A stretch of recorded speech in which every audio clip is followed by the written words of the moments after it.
Olá pessoal, boa tarde, bom dia, boa noite.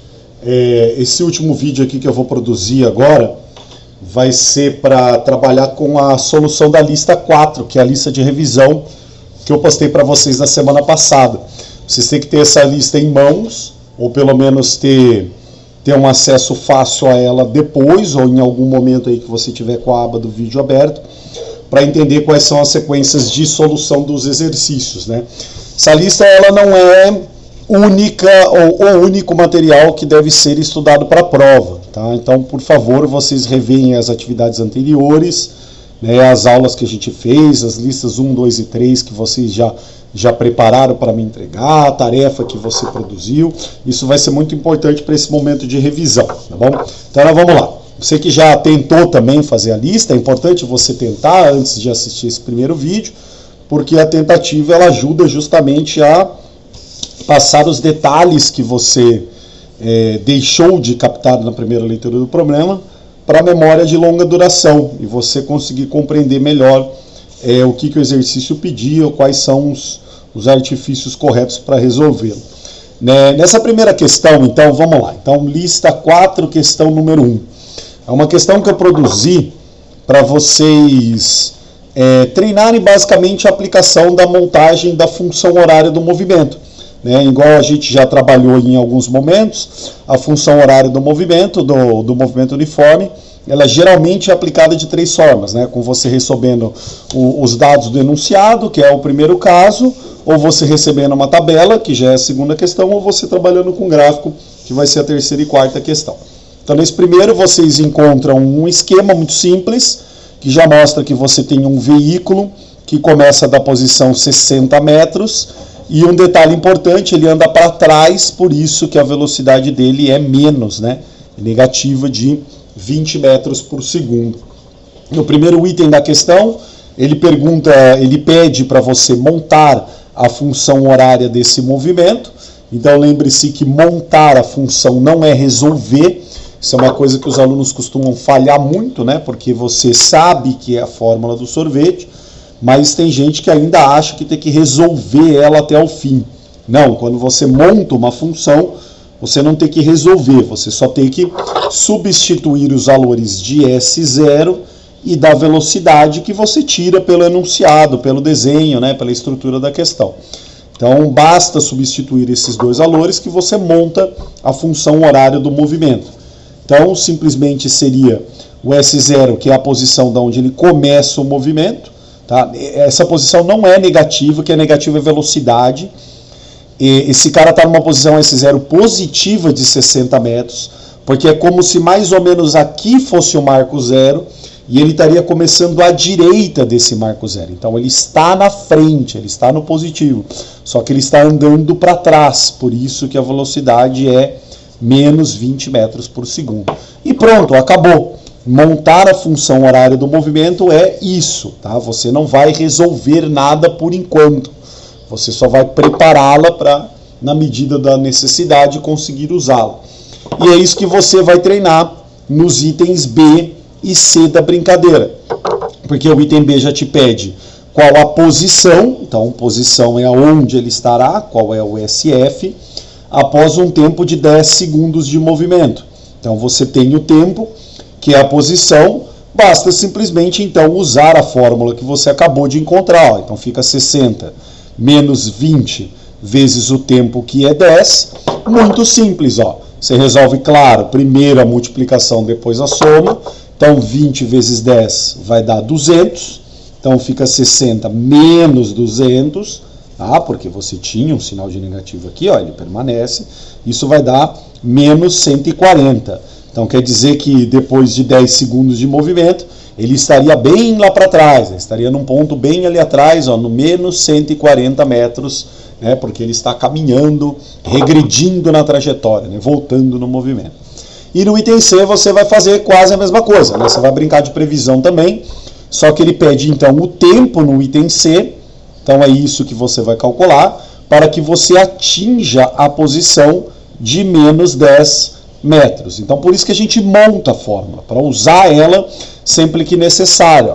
Então, eu sei que o SF vai ser menos 10, O resto você já montou, o espaço inicial era 60, a velocidade era menos 20, pronto, show de bola. Não se esqueça que sempre nesse tipo de situação a gente fala letras para um lado, números para o outro, tá? Para daí sim você começar a efetuar as operações que você deveria. Então, menos 20 vem como mais 20t, esse 60 tavalis continua, e o menos 10 vem como mais 10. Né? Aí você resolve e termina a conta. Então, ali você vai ter 70 dividido pelo 20, que é 7 dividido por 2, 3,5 segundos que o veículo demorou para então atingir a posição de menos 140 metros. Tudo bem? Então, o primeiro probleminha para esquentar as turbinas, tá? É uma simples aplicação da equação do função horária dos espaços, onde a gente exemplificou que os dados vieram pelo enunciado, os dados vieram pela descrição do movimento. Né? Agora você, e posse aí da sua lista, né, você vai ver que nós temos agora um problema 2. Então, o problema 2, conforme você pode ver um pouquinho melhor aí, já envolve uma tabela, onde você vai, a partir desta tabela, fazer coisas muito parecidas com o que você fez no exercício 1.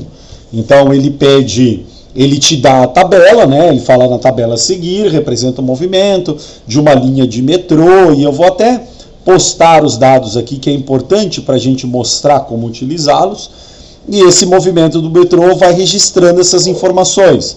Então, no início, o metrô saiu da posição 200 metros. E aí vai, depois de 12 segundos, ele está no 800 metros, depois de 15 segundos, no 950, e depois de 32 segundos, ele está no 1.800 metros. Perguntas muito parecidas com o que a gente respondeu no exercício anterior. No item A, ele quer que você monte a função horária do movimento. Né? Só que agora, o que acontece? Você não vai ganhar os dados tão de forma gratuita assim, tão fácil. Você vai ter que buscar com um pouquinho mais de cuidado essas informações. O S0 é muito simples. Basta você olhar para a tabela e ver qual é a posição que você ocupa no tempo zero. Por isso que a gente chama de S0, que é o espaço quando o tempo vale zero. Então, quando o tempo vale zero, o espaço é 200, maravilha, o S0 vale 200 metros. Para fazer a velocidade, não sei se você se lembra, você tem que escolher 2 pontos quaisquer dessa tabela. Não importa quais você vai escolher, desde que sejam 2, nunca faz um só. Se o aluno quiser dividir o 800 por 12, vai dar errado. 1.800 por 32, vai dar errado. Você tem que escolher pelo menos 2 para fazer um delta. Né? Então, não sei qual você vai escolher. Então, pode ser que você escolha pontos diferentes, a sua conta seja diferente, mas você vai chegar no mesmo resultado que eu vou chegar. Esse daqui vai ser um ponto que eu quero, ponto A, e esse daqui vai ser um outro que também eu quero, ponto B, tá bom? E aí, para calcular a velocidade, você vai fazer um delta, uma variação de espaço por uma variação de tempo, tá?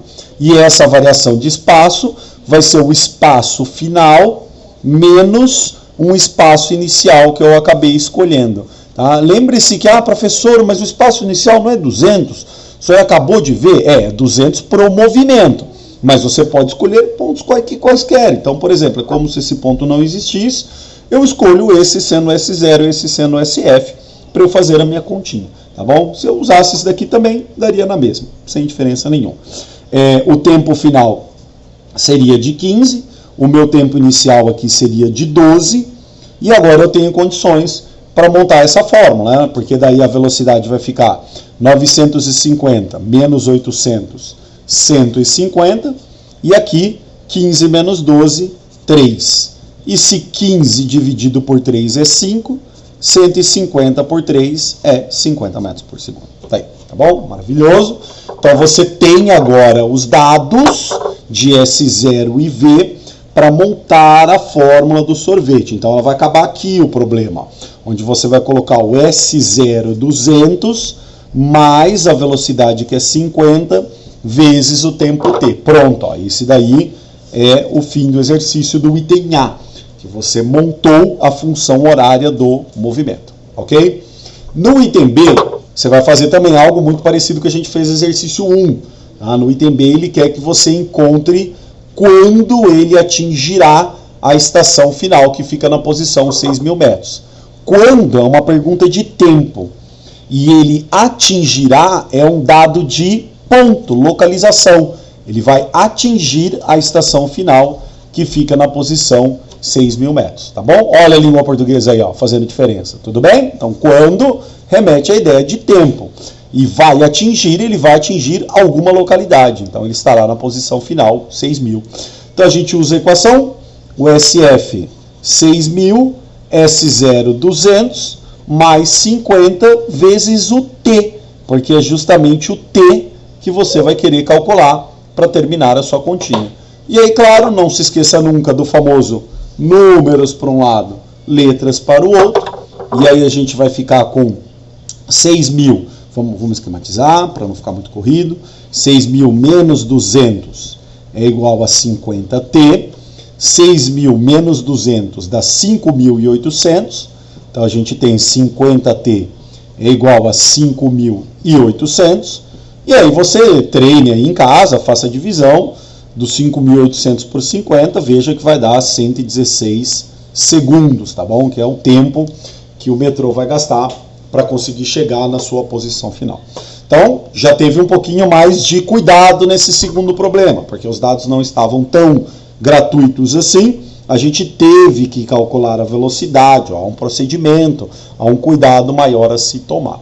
Algo muito parecido você também vai fazer na questão 3. Então, você que tentou a questão 3 e talvez não tenha entendido, você tem que também buscar os pontos S0 e os dados de S0 e velocidade por um gráfico. Então, nesse ponto, o gráfico é uma leitura importante para você ver. Então, você recebeu um gráfico e aí já vai uma dica muito importante, porque ele pede para você, não sei se você leu a pergunta completa na 3, ele pede para você montar a equação horária dos espaços e justamente utilizá-la para achar a posição após 30 segundos de caminhada. Então, a primeira coisa, né, que é como se fosse um item A, não tem item A, mas é como se fosse, a gente vai montar a posição, a função horária dos espaços. E a posição inicial, ela é muito simples. Num gráfico, basta tomar cuidado para ler o ponto onde ele começa aqui no ponto 0, ou o ponto onde efetivamente o gráfico inicia. E aí, se você for para o enunciado, você vai ver algo muito parecido com isso, onde o ponto aqui, ó, que é justamente a posição no tempo 0, ele é 5 metros. Então aí não tem que fazer conta alguma. Basta ler, o gráfico está começando dos 5 metros, então maravilha, o S0 vale 5, tá bom? Você já começa a montar a sua equação. Agora, um segundo porém, que já é uma coisa mais complicada, é você tirar o valor da velocidade. E aí, como é que eu vou tirar o valor da velocidade? A gente tem que tomar o mesmo cuidado que a gente tomou com a tabela. Tem que fazer um delta. Então, para fazer um delta, a gente tem que ter 2 pontos. No mínimo 2 pontos, tá bom? Um deles já está aqui, ó. É muito simples, né? Porque ó, é o SF menos S0 dividido por TF menos T0. Se você quiser ver, ó, este pontinho aqui em vermelho já é o ponto inicial, que a gente já pode usar. Não é obrigado, mas a gente pode usar. Né? Ele está nos 5 metros quando o tempo é 0. A gente só precisa de um outro ponto para fazer isso no gráfico. E aí que eu botei essa questão para vocês, porque existem diversos outros pontos. Né? Existem um ponto do 10, do 15, do 20, do 25, ou quantos você quiser lá para frente. Só que aí você tem que usar um pouquinho o bom senso de escolher um ponto em que você consiga ler o valor tanto daqui quanto dali.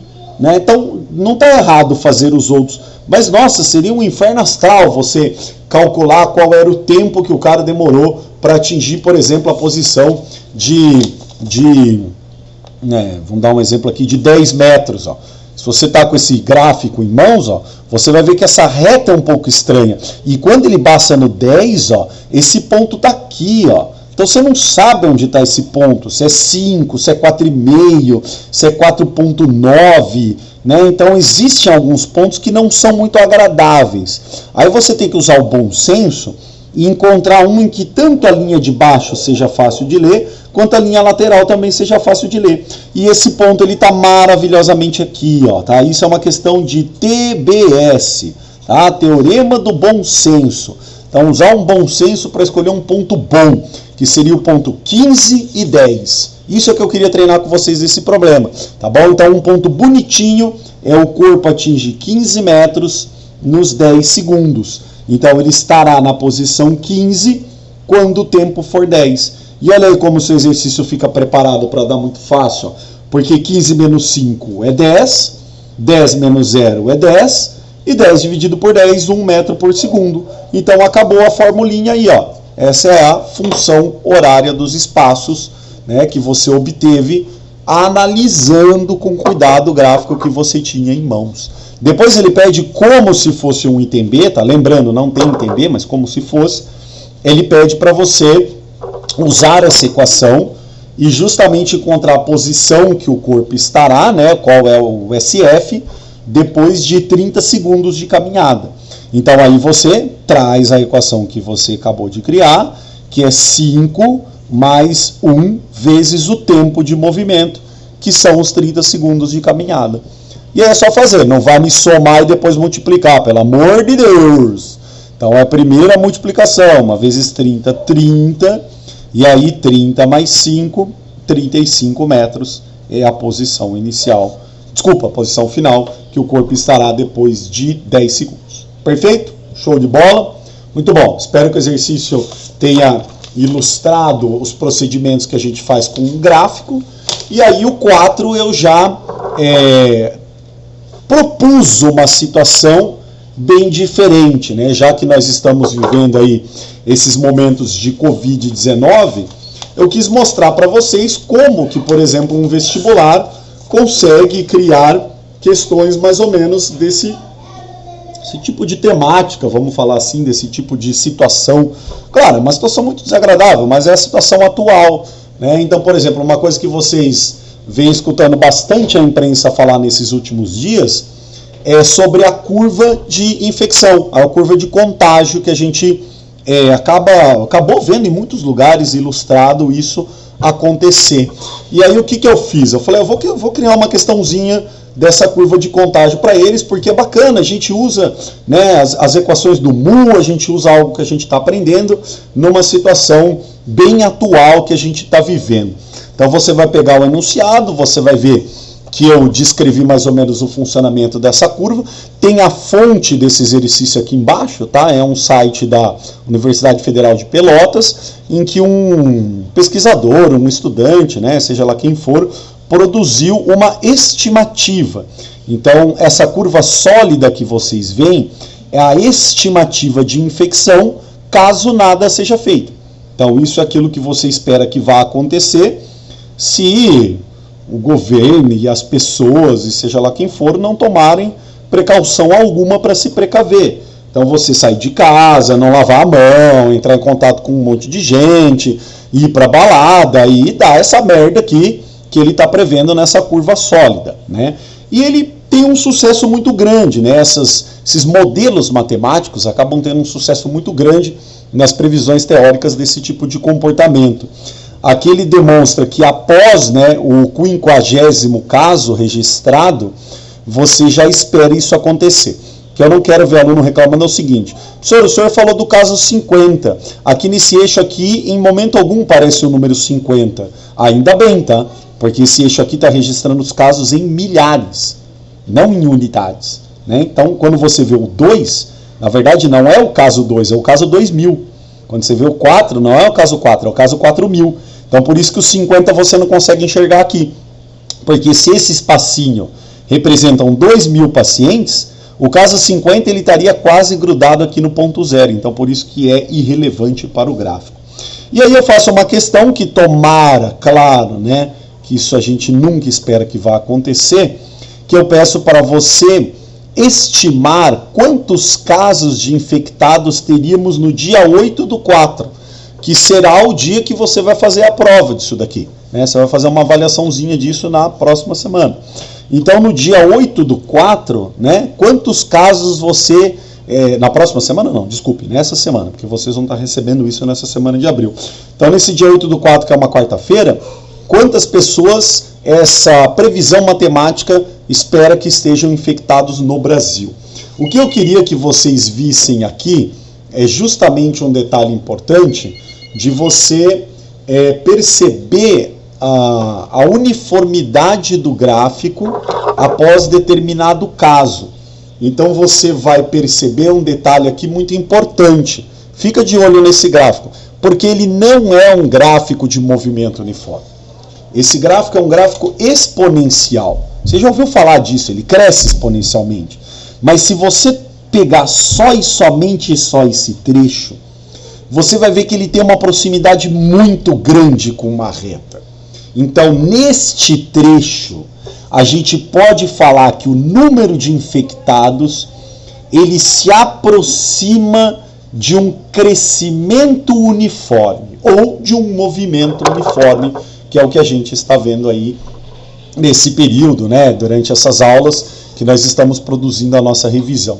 Então, o que eu vou produzir para vocês entenderem melhor? Eu vou produzir esse gráfico aqui, numa forma maior, tá? Onde eu vou representar o número de infectados, que seria algo muito parecido com a nossa posição final, em função do tempo que a gente tem aí dentro.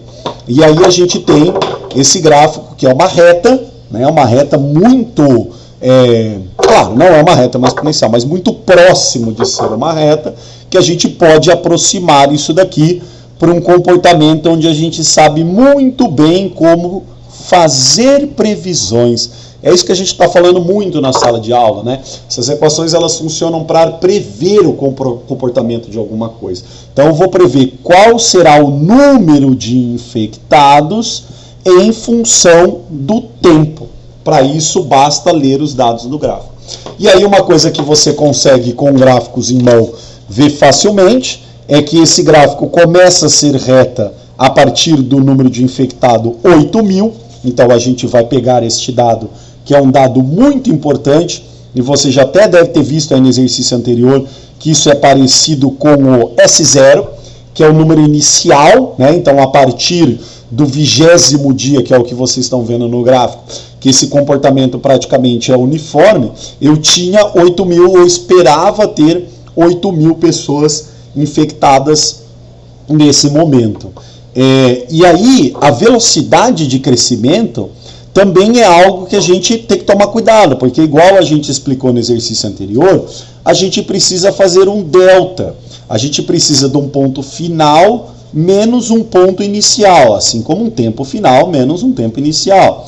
A gente também já tinha listado que você pode usar esse parzinho aqui que é muito útil, né? Que o S0 é 8.000, enquanto o T0 vale 0. Você só precisa de um segundo ponto para colocar os dados aqui. E aí olha que legal, a gente novamente pode treinar aquilo que eu falei no exercício anterior. Com gráfico em mãos, você vai usar de bom senso e procurar um ponto onde você consiga ler em cheio os dois valores certinhos.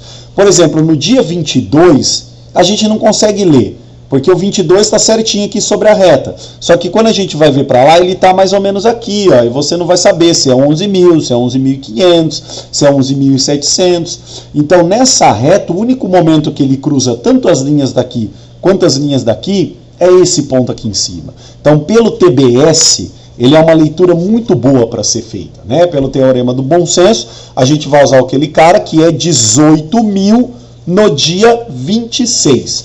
Só que aí toma cuidado com isso, tá? Nós temos um ponto importante, porque é 18.000, só que não vai me marcar 26 aqui. Vamos ver se você já consegue me justificar por quê. Vamos dar um segundinho aqui. Por que eu não posso marcar 26? E aí, pensa. O que você me responderia?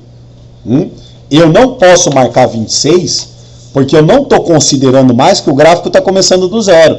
Eu estou considerando esse meu novo gráfico começando daqui, ó. Então é como se eu refizesse esquecendo esse cara. Aqui é o meu novo gráfico, ó, do SF. Então o meu gráfico começou do dia 20.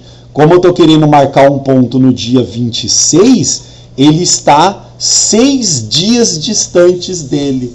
Então você não pode marcar o 26, você tem que marcar o dia 6. que eu comecei, é como se eu tivesse começado a minha pesquisa do dia 20. Então, o dia 20 é o meu marco zero, né? O dia 20 de março é o meu marco zero. E aí, no dia 26 de março, eu peguei 18 mil. Então, por isso que eu tenho que marcar 6, que são 6 dias à frente, e não 26. Senão você acaba estragando toda a previsão, né? E aí, vocês me desculpem, tá? Mas é um valor que não vai dar um valor exato. Eu quis pegar uma situação bem atual e bem realística, não inventar informações. E essa taxa de crescimento aqui seria de aproximadamente 1.667 infectados por dia. É como se fosse uma velocidade, como se fosse metros por segundo, quilômetro por hora. Mas eu estou medindo outra coisa, é o número de infectados por dia. Maravilha, então eu tenho 1.667. E aí eu respondo a pergunta que eu te fiz, que no dia que você estiver fazendo a avaliação aí, que é o dia 8/4, que são 30 dias após o marco zero, aqui também nós temos esse novo problema. Como eu comecei do dia 20, o dia 30 eu não posso marcar 30, ele está 10 dias de distância. Então, no dia 30, vai ser 10 dias depois que o gráfico começou a ficar uniforme. Agora eu posso ir lá na minha equação que eu acabei de montar e calcular quantos pacientes eu esperaria ter, ficou meio tortinho aí, mas espero que vocês entendam, após esse período de infecção. Lembrando sempre, né, gente, ó, só chamando atenção, isso aqui vai dar um número. Tomara que, eu não sei porque eu não posso prever o futuro, tá? Eu estou gravando essa aula, eu não sei o que efetivamente vai acontecer, mas tomara que esse número esteja muito longe do número real que a gente deve ter medido aí no dia 8/4, tá? Que espera que o Brasil esteja com 24.670 pessoas infectadas. Mas só tirando como padrão isso, esta é a diferença entre você pedir um comportamento para a população e ela atender, ou simplesmente deixar ao desleixo todos os parâmetros sanitários do Brasil. Então, se ninguém tivesse feito nada, se todo mundo tivesse saído na rua e o comércio não tivesse fechado, a gente não tivesse parado a escola e as pessoas não tivessem lavado a mão, não tivesse ter tido a famosa distância social, a gente estaria com aproximadamente 25 mil pessoas com coronavírus no dia 8/4. Eu acredito que a gente vai ter um número menor do que isso, mas serve parâmetro aí para você ter uma comparação, para você ver o quão isso for menor, é o quão está surtindo os efeitos da quarentena e dos cuidados em que a gente está tomando como população, tá bom? Então acho que tenha ficado bem bacana dizer isso daí, tá bom? Bem exemplificado. E falando justamente também sobre esse caso do Covid, né? Citar uma fala do presidente da Zâmbia, o presidente africano, que teve uma fala muito feliz essa semana. Não sei se vocês viram, mas já vai ser já um pouco antigo para vocês. Ele falou que a economia a gente sabe como recuperar, né? Mas as vidas não. Então a gente, acima de tudo, né, ter que entrar em quarentena sim, a gente tem que se preservar, a dificuldade vai passar, o ser humano ele é muito mais resistente do que a gente pode imaginar. O nosso corpo humano é uma máquina, a gente vai conseguir passar por isso daí e a gente vai voltar ao nosso cotidiano. Mas é claro que a gente fizer de possível e impossível para salvar uma vida humana é sempre muito válido. Então mantenha aí a sua quarentena com toda a firmeza, tá bom? Vamos lá rapidamente para o exercício 5, que é um exercício importante também. Ele é um exercício de encontro de móveis, que é um exercício que também a gente falou bastante nessa última semana que passou, né? O encontro de móveis, ele é um caso interessante de aplicação do movimento uniforme, não só do movimento uniforme, tá? A gente vai ver isso aqui também, desculpa, em casos de movimento uniformemente variado, que existem outras equações. Mas, como a gente está aplicando no movimento uniforme, você tem que entender que, se dois móveis estão vindo um em direção ao outro, no momento em que eles se encontrarem, então, por exemplo, o corpo A, ele vai estar nessa posição, o corpo B, ele também vai estar nessa posição, porque eles se encontram aqui, e essa é a alma da brincadeira. Porque se eles se... Vamos ver se você concorda comigo. Se eles se encontram, eles estão na mesma posição. Então você sempre tem que começar sim um problema de encontro de móveis, tá? Como se você estivesse falando para o seu cérebro. Não inventa. Se eu não igualar os dois S's, eu não consigo resolver o problema. Não, tem outros jeitos, mas não inventa. Por enquanto, agora no início, que a gente está pegando o jeito disso daí, não inventa. Põe o S do A igual ao S do B, que você consegue proceder. Aí no enunciado eu falava que tinha duas pessoas que moravam na mesma rua e elas estavam separadas 500 metros uma da outra. Então é legal porque aqui você vai ficar às vezes meio perdido, mas professor, ele não falou o S0. Mas não importa, você escolha. Posso escolher, professor? Pode, desde que você respeite a diferença de 500 metros entre elas. Então, por exemplo, se você colocar aqui 100, essa casa tem que estar no 600. Se você colocar 1000, essa tem que estar no 1500. Se você colocar 200, essa tem que estar no 700. Tá? Não importa qual número você pegar, desde que elas estejam 500 metros separados uma da outra. Claro que eu vou escolher a escolha mais fácil e mais cabível que tem, que um é 0 e o outro é 500 metros. Tá? Mas você pode fazer outra escolha, desde que esteja 500 metros, que vai dar certo do mesmo jeito. Aí ele fala que um caminha em direção ao outro. Esse fato é muito importante, porque um vai para frente e o outro vai para trás. Cuidado, tá? Tem que atribuir sinal, senão você vai fazer besteira. Um está vindo a 1 metro por segundo e o outro está vindo a 1,5 metros por segundo.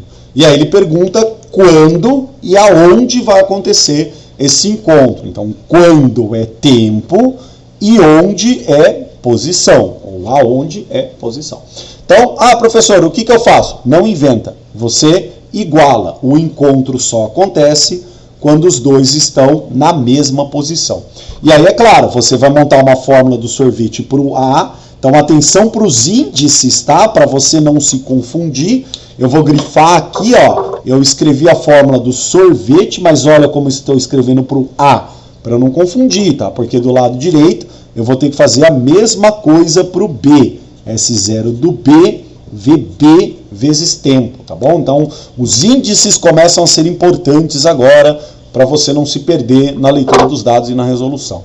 Então, vamos lá. O S0 do A é 0, a velocidade do A é 1 e o tempo é o que eu estou querendo achar, tá? O momento quando vai acontecer o encontro. O S0 do B eu escolhi ser 500, você pode ter feito outra escolha, então tofas. E a velocidade do B, atenção, que ele está vindo para trás, então menos 1,5t. E aí tem o clássico, né? Não pode esquecer disso nunca.